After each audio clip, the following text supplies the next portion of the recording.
სუსტი გულის მქონე ადამიანებმა არ ნახოთ ეს ვიდეო. დღეს ვაპირებ ვისაუბრო იმაზე, რასაც საუკუნეების მანძილზე გვიმალავდნენ. მოიმზადეთ, რადგან ის, რასაც ახლა გაიგებთ, თქვენს წარმოდგენას სამყაროზე სრულიად შეცვლის.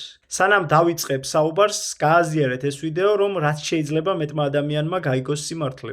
ბევრს გონია, რომ ჩვენ უსასრულო კოსმოსის ნაწილი ვართ, სადაც თავისუფლად შეგვიძლია ფრენა, მაგრამ არსებობს ვერსია, რომ ჩვენი სამყარო ჩაკეტილია. ეს გავს გიგანტურ ენერგეტიკულ გუმბათს, საიდანაც გასვლა შეუძლებელია. ის არსებები კი, რომლებსაც დღეს უცხო პლანეტელებს ვეძახით, სინამდვილეში სხვა პლანეტებიდან კი არ მოფრენილან, არამედ დაცემული ანგელოზები არიან, ოღონდ შენიღბული.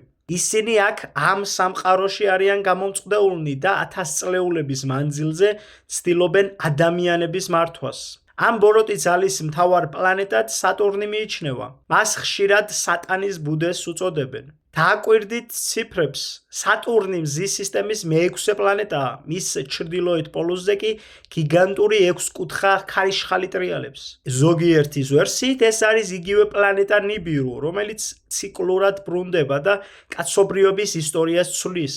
დამალული ისტორია გვეუბნება, რომ დაცემული ანგელოზები ადამიანთა ასულებს შეერივნენ. მათგან დაიბადნენ ნეფილიმები, ნახევრად ადამიანები და ნახევრად დაცემული ანგელოზები, გიგანტური ძალის მქონე არსებები. მათ დედამიწაზე ბოროტება გაავრცელეს და ხალხს აკრძალული დამღუპველი ტექნოლოგიები თუ შელოცვები ასწავლეს. სწორედ ამ ყველაფრის გამო მოხდა წარღვნა, სამყაროს დასჭირდა რადიკალური გაწმენდა, რათა ეს ბოროტება განადგურებულიყო. არსებობს ვერსია, რომ მდინარეების ტიგროსისა და ევფრატის ქვეშ 4 უძლიერესი დაცემული ანგელოზია დატყვევებული. სწორედ მათი დახმარებით ცდილობდნენ ბაბილონის გოდოლის აშენებას. ბაბილონის გოდოლი არ იყო უბრალოდ კოშკი, არამედ მაღალტექნოლოგიური პორტალი, რომლითაც დაცემულებს სურდად გაერღვიათ ჩაკეტილი ცა და კვლავ ზეცაში შეჭრილიყვნენ.